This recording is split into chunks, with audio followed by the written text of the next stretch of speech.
Hi friend, আপনারা দেখছেন আমার বাগান 2026 সঙ্গীতহীন। এটা একটা দেখেই বুঝতে পারছেন, শেপটা দেখেই বুঝতে পারছেন এটা একটা ব্যানানা ম্যাঙ্গো। তো একটা ছোট্ট গাছে, ছোট্ট একদম ছোট্ট গাছ, 8 ইঞ্চির টবে গাছটা হয়ে রয়েছে। এই দেখুন, এই হচ্ছে তার টবের সাইজ। আর এইটুকু গাছ, সঙ্গে একটা আম ধরে রয়েছে।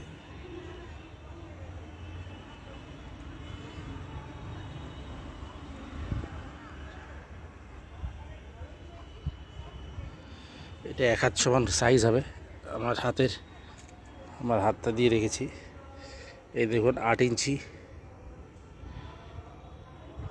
এখান থেকে আরও 8 ইঞ্চি, 16 ইঞ্চি, তার উপরে গাছটার মধ্যে আম ধরে রয়েছে। এরকম ছোট গাছে আম নামাটা কখনোই উচিত নয়, কিন্তু এই 8 ইঞ্চির রেসপেক্ট, 8 থেকে 12 ইঞ্চি রেসপেক্টে গ্রাফটিং করাটা খুবই প্রয়োজন যদি ছাদ বাগানের জন্য করেন। এই আমটাকে হয়তো